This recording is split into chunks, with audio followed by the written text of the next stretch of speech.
Welcome back to Assassin's Creed Rebellion. We are going to go step by step through the entire storyline of Spain in the 15th century during the time period of the Assassin's Creed Rebellion game. We'll go one mission at a time, go through all the lore, go through the story so everyone can know what is going on in this particular game. I do plan on using heroes that I actually beat the game with originally, so that will exclude a lot of the legendary characters. I don't believe I will actually use any of them unless I die horribly on the last mission. Generally, you don't run into any issues until the very last mission. The very last mission of the game ramps up in difficulty just multifold. Like, it's just so many layers of difficulty on that last mission that without legendary heroes, it is very, very hard to actually beat using even the rare heroes, which are what you could pretty much get reliably by the time you reach the end of that point in the game. So I'm going to try doing it with the heroes that I have. And actually, this is a very good team to get. You'll be able to 5-star them out very, very quickly. And you'll be able to actually use them to beat the entire game because I know I've done it. So we'll go one mission at a time, go through the entire story, and go from there. So this is chapter 1 of the chapter house. So this is mission 1. A couple things that it does here on this very first mission screen, it tells you what your guaranteed rewards are. Mine might look a little different than yours, only for the fact that in some missions there's a one-time reward you get, such as for the final mission, that you will not see when I play. Because, well, let's face it, I already beat it. So therefore, that's not going to happen. It does show you what your objectives are. And in this case, it looks like 2 escape objectives. And there is an optional treasure chest on the map if you can find it and lockpick it or bust it open. It does give you a team recommendation.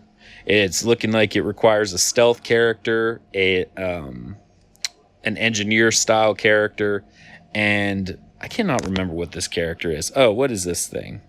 Navigation role. Okay, so it's a stealth, a disarm role, and a navigation. I always call them the free runners because that's often what their skills are called, but that's okay. Navigation role. You don't need to do that, but the mission is set up in such a way that there are objectives and things are actually accomplished easier if you have those roles. So to start off with, chapter 1 of Aguilar's journal.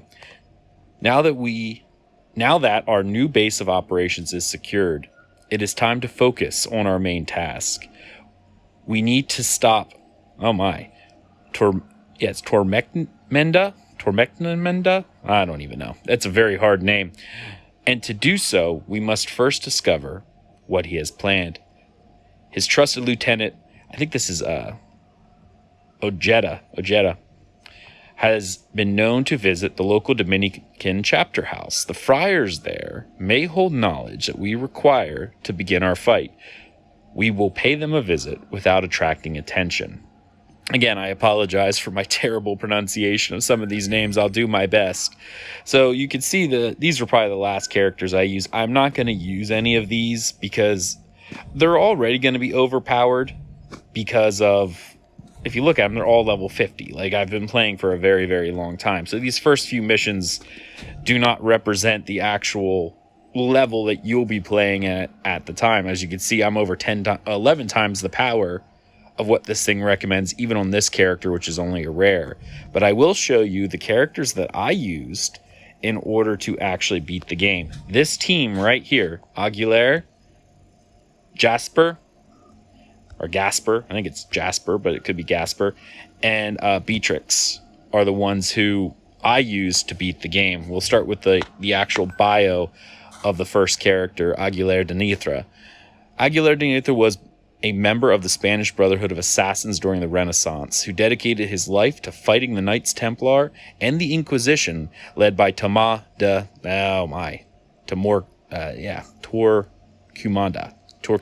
That's what I'm going to say. That's what it's going to be.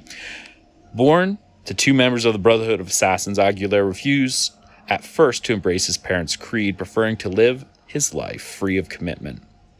Unfortunately, tragedy struck when both his parents were captured and burned at the stake. by Templar-led Inquisition. Full of regret, he then officially joined the Brotherhood to avenge them, but also to honor their creed that he now fully understood. During his training as an assassin, Aguilar showed great talents for combat and acrobatic feats, quickly becoming one of the finest members of the Brotherhood. Aguilar was an essential driving force in the expansion of the assassins in Spain and in their success against the Templars, and he eventually became the new mentor of the Spanish Brotherhood. So that's Aguilar. We will continue with the other heroes in later missions. All right, we're going to start this, see what happens. So we need to search for clues. So Aguilar, this is the Templar Chapter House. We should be able to find some leads as to their plans within. All right. First thing we'll see, if I use Aguilar, they each have different skills that they have and different ways of approaching. As you can see, these two characters, both Jasper and Beatrix, really only have, well, we got to fight him. That's not going to happen. But you can see there's a table there. If I use Aguilar, there is an option to use stealth assassination. Assassinate an enemy from a concealed location. So this only works in a concealed location. Dexterity also improves the chance of success. All right, so now I have rank 5, so it's very, very high. But, you know, as you're going through, it may be a little lower. So this is your percent chance of it actually succeeding. So we're going to go ahead and do that. I'm also going to manipulate the speed a little bit. I think the original base speed is a little too slow, which I'll show you. And 3 seems a little too fast, so we're going to run out this window and see if we can get them to come at us. There we go. So now I think 2x speed is a little bit faster, and it actually, if I'm actually running the missions, I'll do 3x because I just want to get them done, but for sake of story and so it doesn't look too weird, I'm going to do 2x for this. So now you'll see I have 2 different paths and there's 2 different options. So we don't really know really where other than going through all these different rooms. We have 2 different options. This downstairs option does have the ability to jump over these scaffolds, or I can just attack those enemies and try to take them out. Or if you had navigation skills, again, see, you could do that free running up the wall. Aguilar is one of those characters, because of his high dexterity, already has a skill, which is called free running at depth. So he uses his free running acrobatics to strategically navigate the environment, and agility impacts the chance of success. So as you see, you could use it, and he also gets an agility boost every time he actually uses it. So it's not a terrible thing to do. And that allowed us to get up to a higher level and kind of bypass that other section. You really have choices on some maps on which way you want to go, and it will present you with different options in order to complete the fight. So in here, I can either do a stealth assassination, or I can actually try to go over top of him. For this particular case, I'm going to try to go over top of him.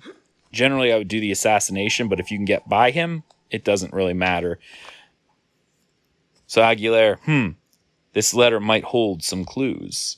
Its correspondence with a merchant named Hassan sounds like he's selling out his competitors as heretics. Let's keep looking. So there's a merchant named Hassan who is selling out. Ooh, okay, so here's the treasure chest I talked about earlier. There is an option to lockpick, and that's where the disarm skill. There is also a chance to break it, as you can see right there. If you break it, you only get partial loot. You don't actually get the entire loot as if you lockpick the chest, because it has greater rewards when you do that. But if you don't have a lockpick character, you do what you got to do. And it looks like the last piece of intelligence clue that we need is down here in this other room. This should be a pretty quick assassination job, but just for the fun of it, I can show you some of the other skills he has. Throwing knives. This throw a knife at the nearest enemy, creating an opportunity for a first strike. Instantly deals 80% of damage and provides initiative, meaning you get first strike, so they don't hit first. And there's a critical chances increased for 10% for this attack. This would kill him for my character, but if you were on a lower level, it's very, very great if you can't do an assassination. This one, though, second slash is what makes Aguilar even for a rare hero, very powerful.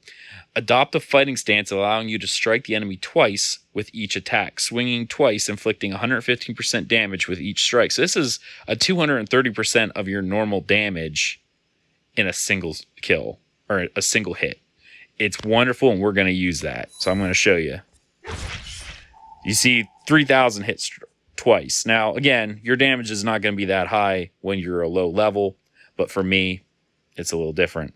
So Aguilar, another letter.